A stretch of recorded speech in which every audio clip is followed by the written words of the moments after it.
Hi, it's me, Silverwag. I'm sorry about the thumbnail. I'm not gonna change it. I just usually take one picture before I start recording. And I look extremely terrifying in that one. Uh, Not that I'm not a jump scare.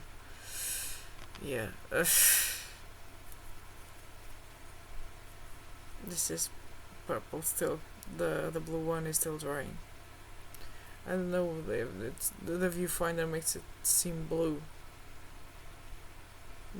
But if I put it here, then the purple shows a bit, right?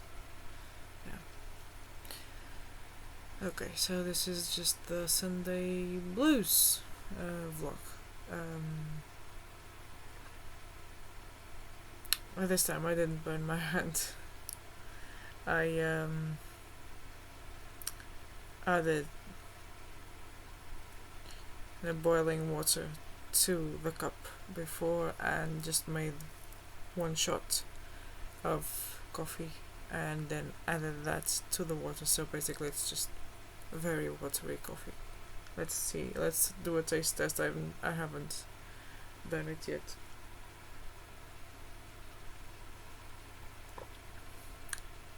Yeah, it's good. It's good. It's weak, but it's good. Yeah. And coffee prices have raised. Rose? Risen. Coffee prices are higher. Side note that when you're learning a language and you want to say something specific and you think about it in your native language, but then you try to translate it into the target language, which is what it's called in translation, but you can't find the exact words. The trick is go around and look for words that you know in the target language. This is especially good when you like, let's say, a B1 level, which would mean, so that you don't have to look it up. It's like when you're a B1, you already know how to speak and express feelings and things like that, basically. Yeah. The highest level in this classification system is C2, right? Because this is for foreigners. After C2, there's only native. And native and C2 often are the same thing.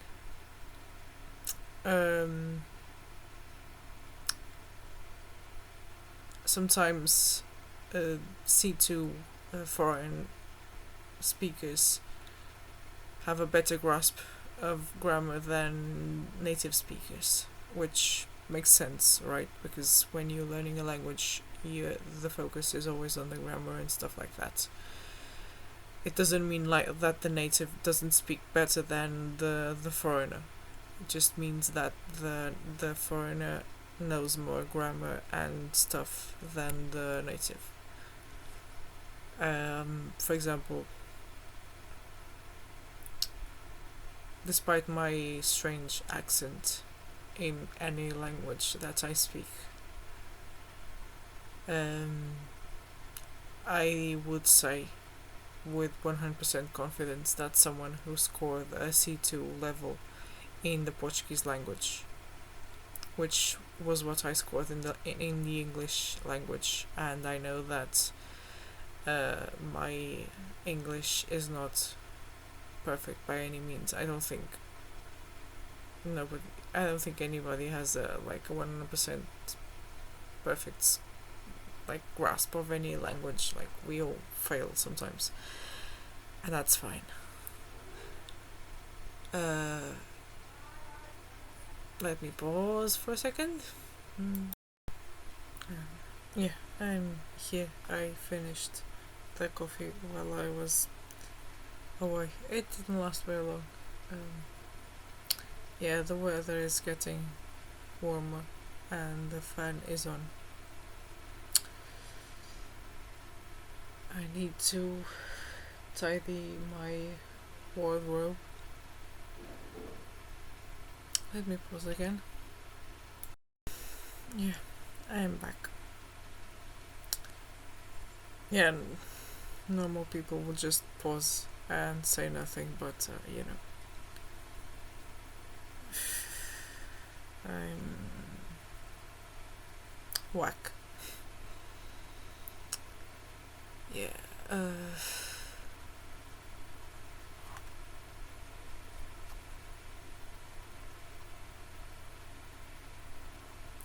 Still not quite feeling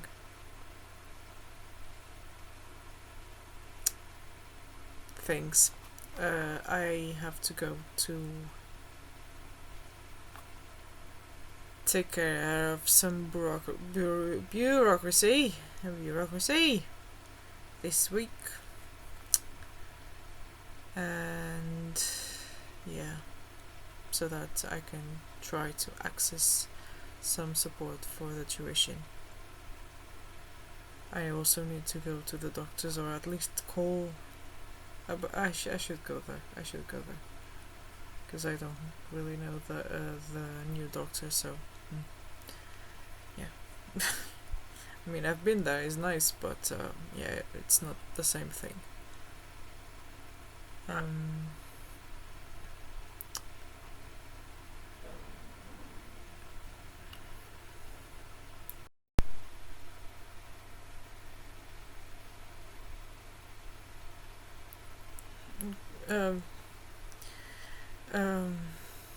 Sorry.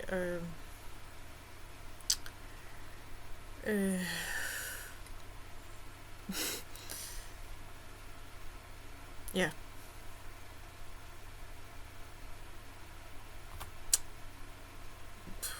Well, now I don't really have an excuse to pause, do I? Yeah, I'm just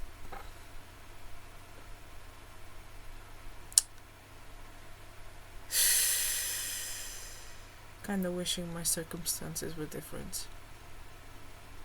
Aren't we all? Guess nobody's ever satisfied with anything, are they? The world is made to make us feel dissatisfied with something one way or the other. Yeah, I was talking about languages and how nobody has like a 100% grasp on any language unless, you know, it's something that 1 in a million, I guess. One of those things. Because we all make mistakes, we all fail, and what I was saying, and I didn't forget, was that I have no doubts that someone who scores a C2 in the Portuguese language, even though it's one of my languages, despite my accent being all over the place and you not being able to pinpoint exactly where I'm from.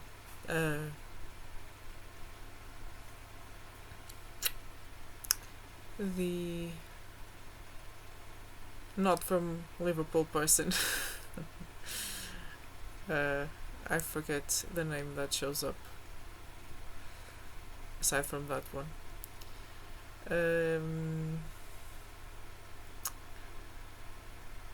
Thought I was from Germany based on my accent.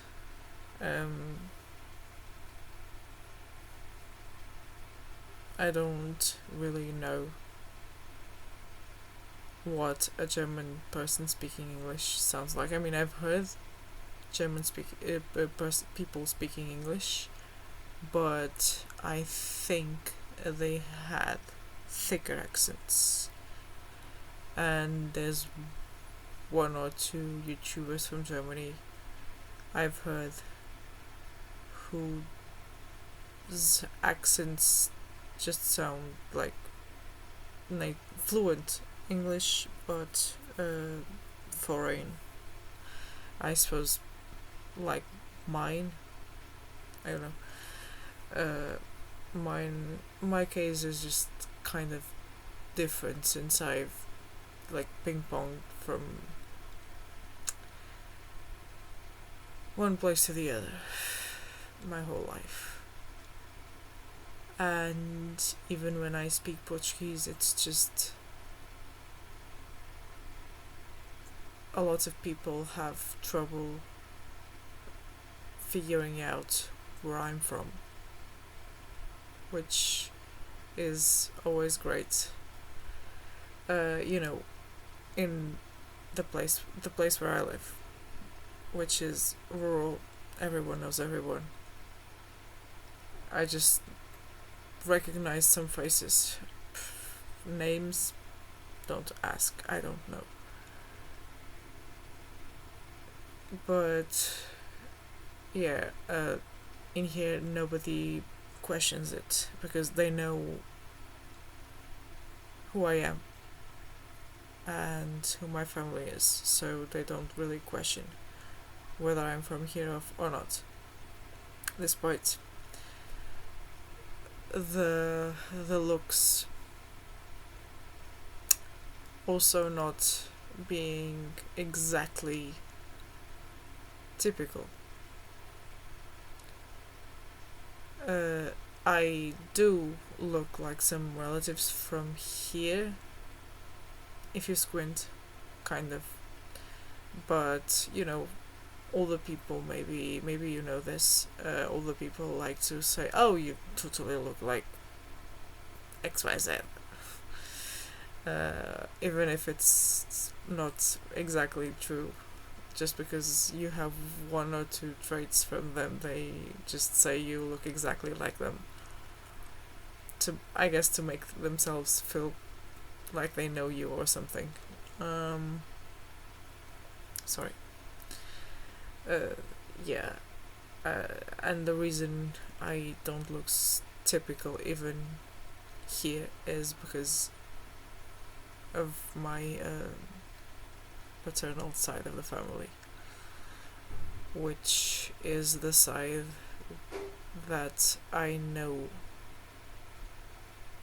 the most ancestry wise, but the least personality wise, which is crazy, I guess. Like, I've been with these people, but not with enough frequency to really get to know them. So I know that some came from the Middle East back in the 60s. I know some really wild stories. I can tell one of them. Why not? Since I've shared it in other contexts online, and it's not a folk tale, but it's a story, and it's one that I have full trademark permission to share.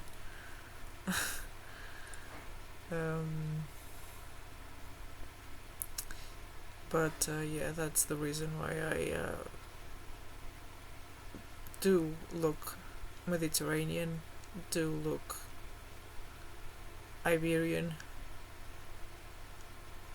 but people who don't know sometimes speak to me in English without second guessing or thinking twice, because for one, I sometimes am alone. I have this constant look of being kind of lost, and sometimes I just sit around. And yeah, I guess that's a tourist magnet for some reason. I don't know. Honestly, I don't know why that happens, but it happens a lot. And when I am in the city, which I've come to know very well in later years, sometimes tourists come to me and ask where something is, and normally I know. But here's the thing, I am very, very bad at giving directions. I may have mentioned this in another vlog. So what I do is just try to smile, apologize, and say, I am sorry, but I am very bad at giving directions. If you would follow me, I will take you there. And usually people are just very thankful that I would do that for them. I don't really have bad experience with tourists. I just think that landlords and people who own places, land, buildings, houses and stuff are taking advantage of that to raise the prices of everything house related, because they know that tourists have more money than the people who actually live here. So yeah, I have nothing against tourists because it's not their fault. Like, tourists are one of the main sources of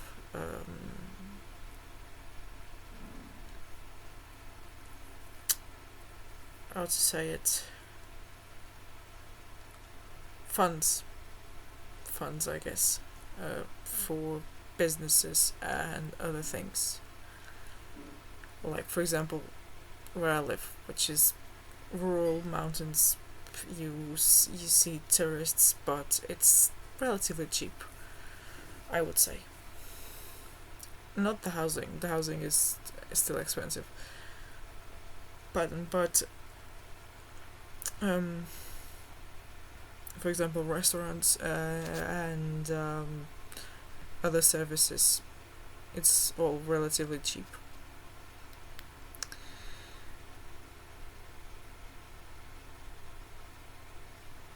And the tourists that come here are normally, I guess that's the reason why I don't really have a bad impression of tourists in this country, since people who come here are like usually people who want to walk, for lack of a better way to put it, people who want to walk. They usually have those socks with sandals, which, by the way, I approve that message. I really like doing that, and if that makes me a middle-aged father, then that's my new identity. I am a middle-aged father. Catch me at the beach like that. Literally. Anyway, but you see people with socks with sandals and shorts and t-shirts, sometimes those walking sticks, the hiking kind, those bucket hats and backpacks and stuff. But you can tell that these are people with money. Normally these are people past middle age, like 60 or 65 plus, people who are still healthy and want to walk around, like want to enjoy their retirement. Since this is so rural, even the closest cities are relatively small. Everything is walking distance. if you don't have disabilities, and that's another thing. If you have disabilities, forget it, because it's completely inaccessible.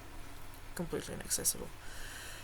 And in Portugal, there's this thing called calçada, which is basically the pavement. In America, the sidewalk, the strip of road at the side where people walk.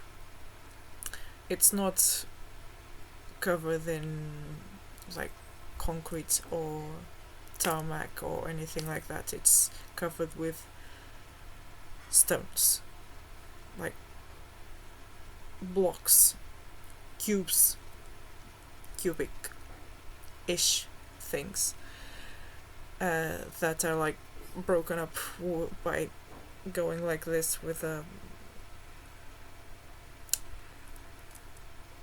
thing and a hammer. I don't know the names. I don't even know them in Portuguese. It's just there's a pointy thing, hammer, back, breaks the rock and then makes the cubic things, and then it's a whole profession, and it's well paid because it's really hardcore, I guess, because it takes a really long time to make that. And at first glance, it looks really pretty. It looks really nice because they often do these like drawings.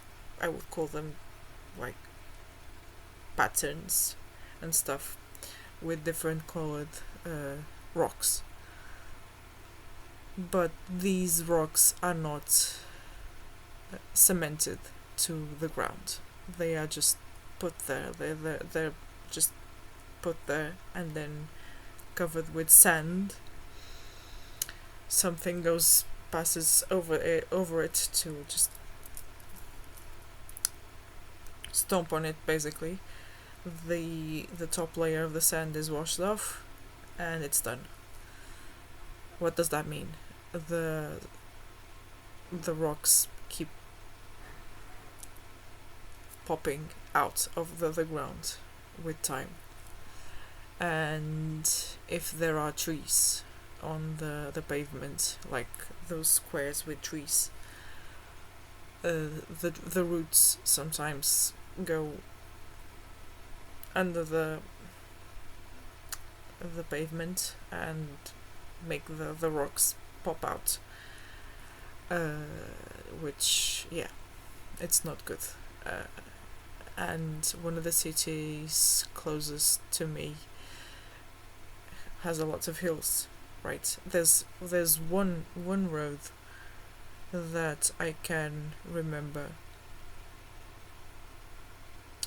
very distinctly. And yeah, I live with two disabled people who use wheelchairs.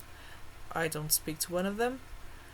Being disabled doesn't excuse any wrongdoings, especially the worst kind. But that's besides the point. Before that, like, I experienced what it was like to have to help someone heavier on a wheelchair at a place that was not accessible. Like, even the little edge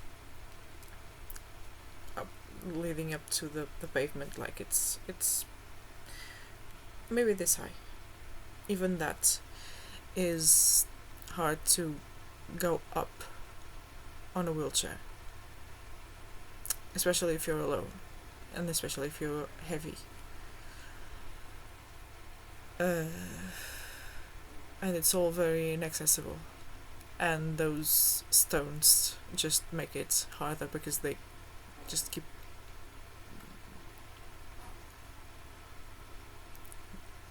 popping out. I don't really have another way to describe it. They just pop out. They pop out and create these holes. You see the rocks around, and there's one bit without anything, and that's dangerous even for someone who is not disabled. If you happen to be distracted and don't notice that a rock has popped out or that there's a hole, you may trip and fall. And this road that I was mentioning is like this steep. Without exaggeration, this steep.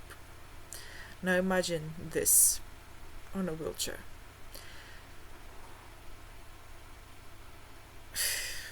On a pavement with a bunch of holes and trees with roots that have created even more holes. And to add to that, these trees drop flowers that get very, very sticky.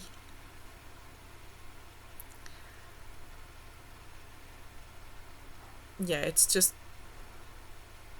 an accident waiting to happen. Like, there have been countless accidents. Not with people with wheelchairs, because I guess, yeah, people just look at that and say, I'm not gonna do that. But people have fallen there, and I've seen it. I have never personally fallen there, but almost. I have also been insane no style and run down that same street. Didn't fall, but almost, on a different occasion. But yeah, all this to say that this is a nice place. The pavement looks nice, but that's a problem. And I think they should, if they want to keep the tradition of having the pavement look like that, they should at least cement it, like, instead of just putting it on the ground and putting sand over it to hold it in place. Just make it more solid. I don't know. Maybe this is me talking out of my ass. But when you're made to see things you didn't have to see, or you just didn't think of seeing your blind side. Before I saw disability and disabled people and wheelchair users struggling, I never thought about that, but now I just can't unsee it everywhere I go. Even in a different city, which is also nearby. Yeah, it's very hard to move around if you're a wheelchair user and you're on your own. Like, unless you're you're an athlete or something, I don't know. Yeah, it's really not possible. Even people who just have like a crutch because they injure the foot, something temporary, have trouble. So imagine someone who is permanently disabled. Like, yeah, I was mentioning this because I live in this rural area. Hey, I'm back. I have a crane. I did one while I waited. try to relax my mind, I guess. Look, rain.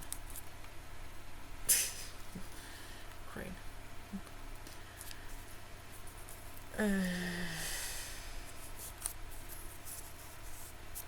Just sucks not being able to even do this, you know? The free therapy.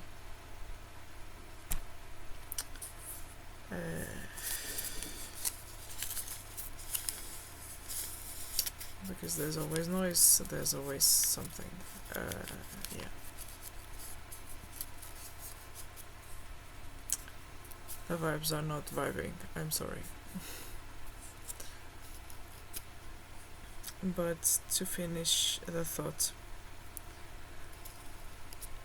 of why I don't really have a bad impression of tourists, I live in a rural area, and aside from regular tourists who just want to see more rustic places and just want to walk and stuff, we get a lot of people who are doing the Caminos de Santiago, which is like a pilgrimage, I guess you could call it, where people go around and stop at certain places that are marked as places where this saint, Santiago de Compostela, travelled. Compostela is a place in Spain. The accent just almost went straight to full full wackiness, but yeah, Santiago de Compostela. I've been there. It's actually pretty nice. It's got some really nice churches. What can you expect? It's Europe. We've been colonized for 2,000 years. Like, yeah, there's plenty of churches there, and when I went there I got lost. I get lost everywhere I go, but I eventually find my way back to where I was supposed to be, which is interesting, I guess.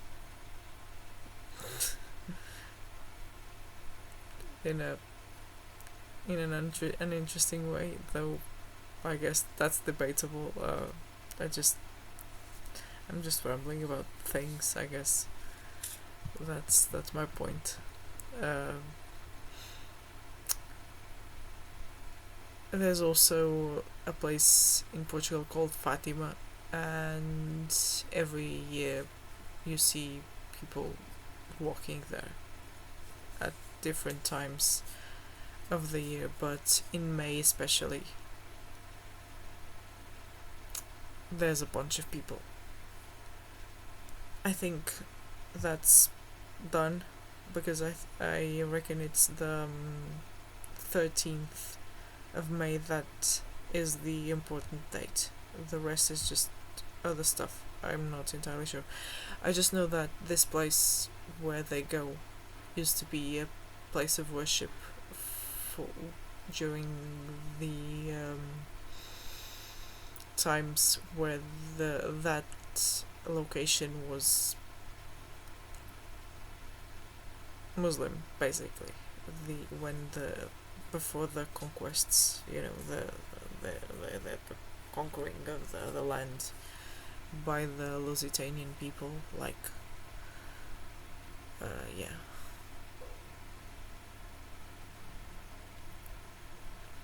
And it's an interesting place because at least I do feel like it's a real worship place, if that makes sense. Like, any place can be a worship place, but in my opinion, but that one really does have a lot of energy, And I think it's because of all the people who have worshipped different deities in there. Yeah, that's a thing. But Santiago is more widely known, and you see people from other countries doing the whole pilgrimage thing. They usually have a shell on their backpacks and stuff. I don't really have a lot of information about where exactly Santiago went. I just know he was around here as well, since he was from where now is the place called Compostela. Compostela, si quiere.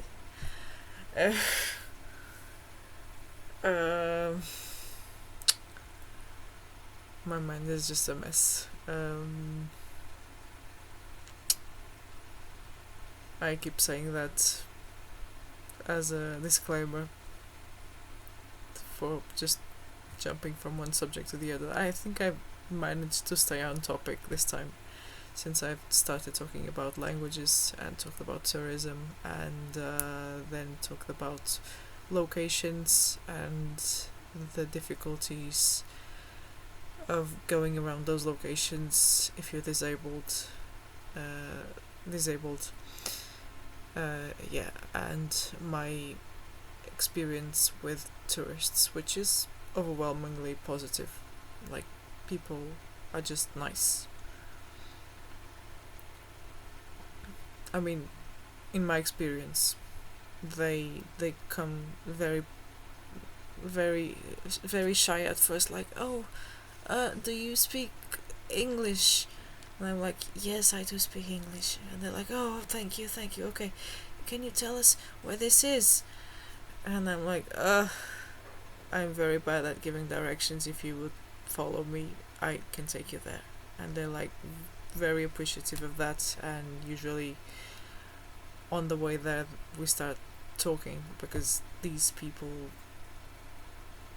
I don't know, maybe they are chatty, maybe they feel like they can talk to me, maybe they feel like I need someone to talk to, I don't know exactly. But they start asking questions, and I answer the questions because I know the answers, since it's usually about you know, what I'm doing there, like things like that, and things about the city that they may not know because they went there without a guide, and stuff like that. And it's usually a nice experience, and sometimes I even get like information about them, like their Facebook page, Instagram. One time this gentleman gave me a pass key thing for some music, because he was a jazz musician, and for some reason we talked about that, since they asked about my degree, and I said that I wrote a dissertation about the blues, and he was like, oh, we are actually musicians, and I play jazz, which is connected with the blues, right? I was like, yeah, it is. Cool. So, yeah, my experience with tourists is good. And I am a whack person. But I guess I'm not unapproachable in real life, despite sometimes people thinking that I'm scary, because when I'm not, my resting face is just this.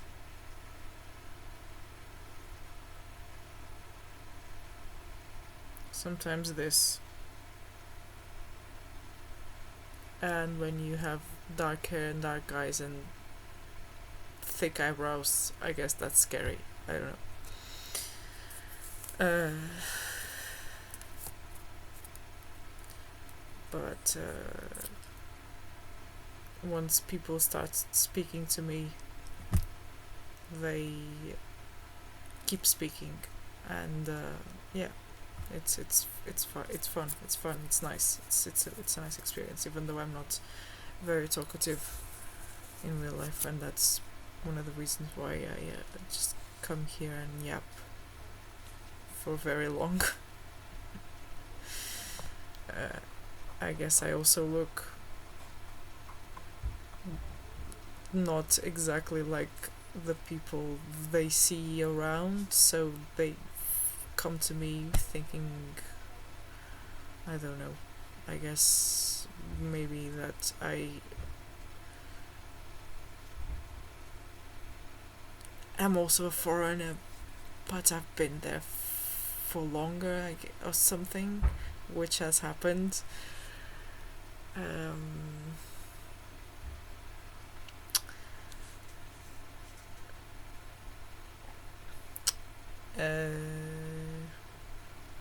And yeah, well,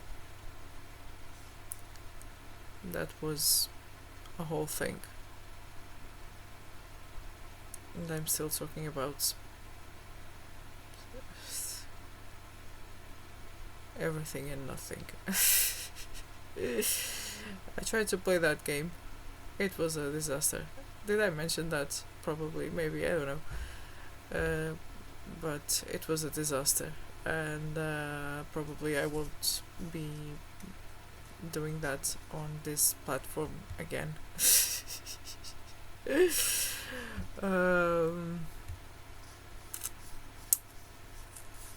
Now for the story. It's not a happy story. And now that I think of it, I may have told this story on here before, because that's where I get the touch and the feeling for energies and stuff like that. The whole stuff that makes me a very weirdo. But it was one of my great grandmothers from the island. She had a son. This happened in the 60s. The son had gone with some friends to fish underwater, like with harpoons. Maybe I didn't tell the story. I'm not sure. But they'd gone to fish like that, which was a common practice. And the thing is that the beaches on the island are not sandy, they are rocks, like boulders. So you either know how to swim or you don't go in the water. Basically, that's how it works. So, but they could swim very well, and they went fishing like that, which was common practice.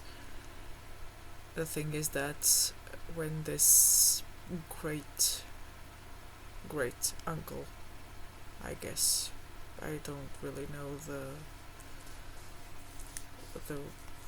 the relation's name, but yeah, he went underwater, and then the friends didn't see him re-emerge. They panicked because they knew something had happened, and yeah, they just knew. So they went running up the boulders and went to find my great grandmother, who was already at the door. and when she saw them, they didn't even have to say anything. She just started running. Barefoot. They were all barefoot.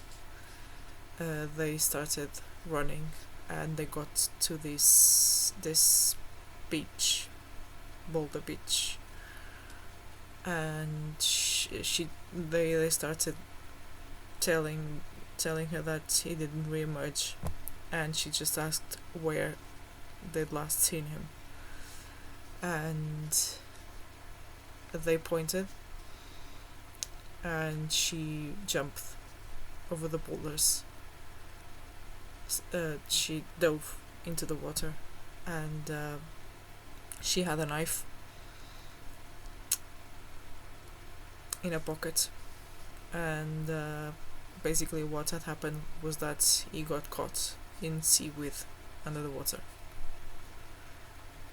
and yeah, you can imagine that he was not alive anymore when she found him. But she cut the seaweed and grabbed him and pulled him to the surface and carried him to the boulders, and then carried him back in her arms back to the beyond the boulders. And the people who were there say that she cried and held him and just said that she would not let the sea keep him.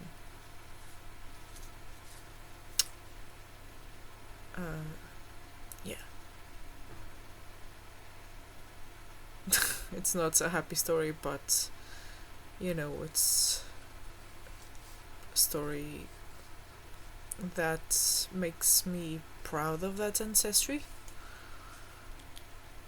in a way, because it's very strong. It shows a lot of strength to know that your child is dead underwater, and to still go and get them.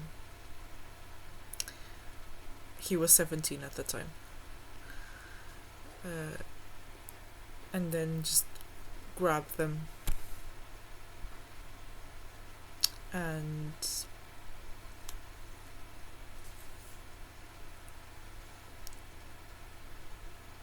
it's one of those things that you just words can't really describe, just the sheer rage and pain of saying the sea will not keep you. You are mine, the sea will not keep you. Yeah.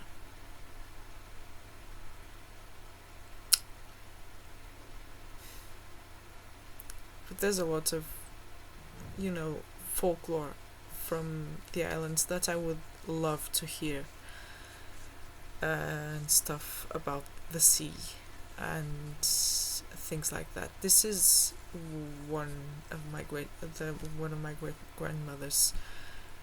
I think this one was the one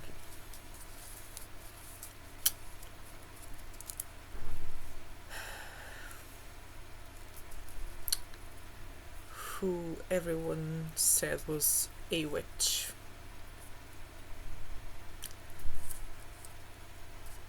And she would help people without charging any money.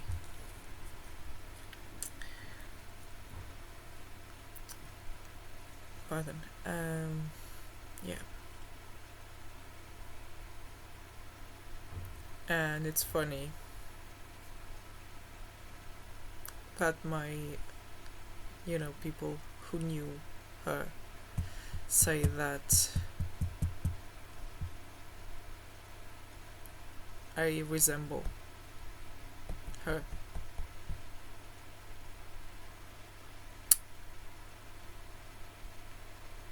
I only knew these people briefly because it was a long time ago. The people who said that are already all gone. So when they said that, I suppose that they meant the energy, because there was no way a child could look like an adult, right?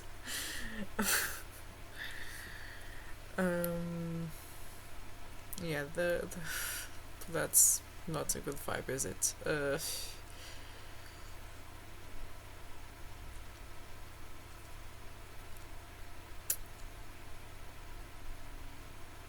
But yeah.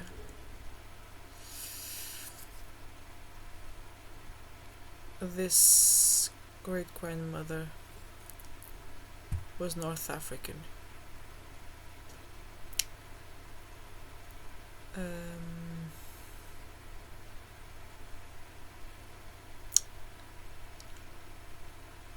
Yeah. I know I look like a bleached sheet, but those are my roots. Yeah, so we started talking about language. Me, to the camera with my little crane that I made. Wee. Now I'm talking about roots. I speak no languages from Africa, unfortunately.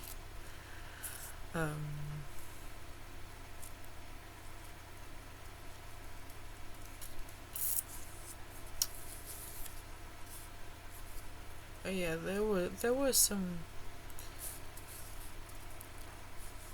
interesting people on that side. I don't really know exactly what happened in this case, because it's really, nobody knows. I mean, nobody else is like that. So yeah, I mean, the congenital stuff, sure, more people are like that, but the narcissism and stuff, I think,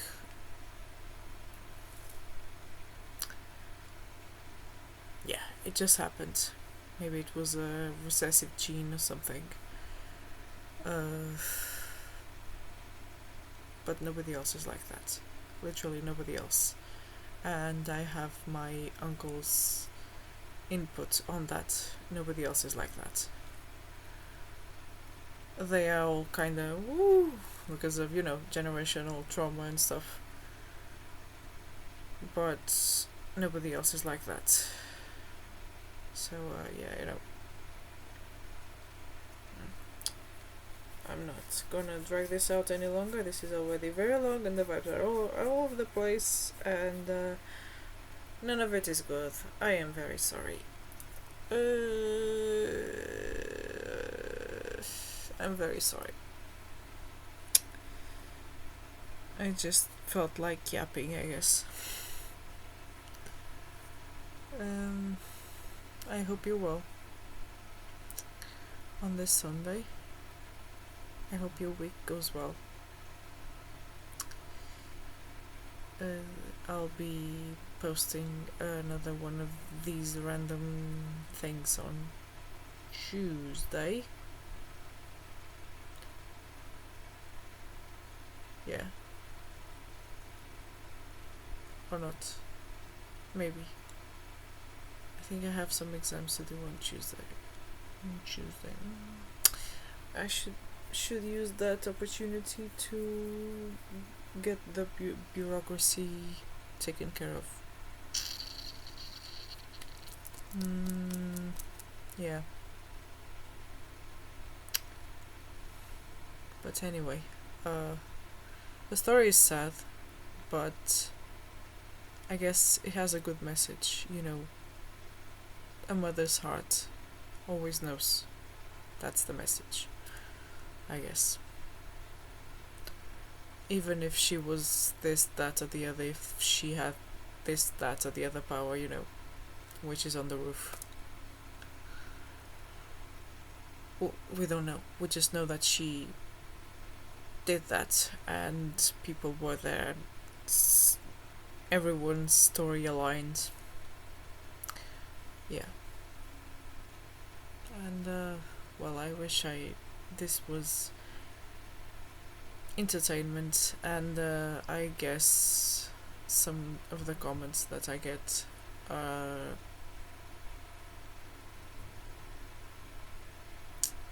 people who come on this platform to be entertained and then just stumble across my video for whatever reason, since I don't tag most of my videos.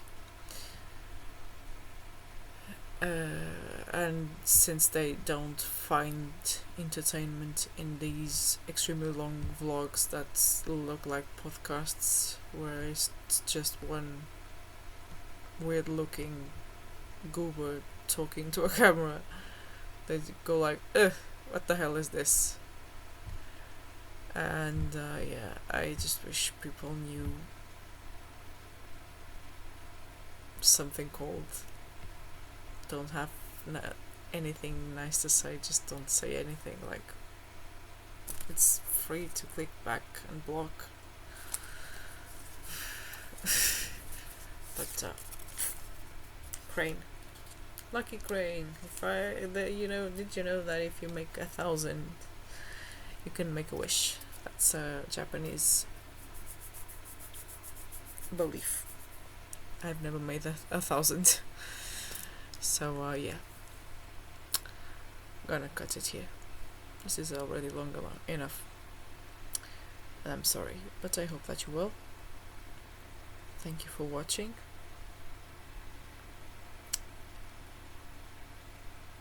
Hope tomorrow is good. And the rest of the day. Whenever you're watching this, just hope everything is okay and is going swimmingly.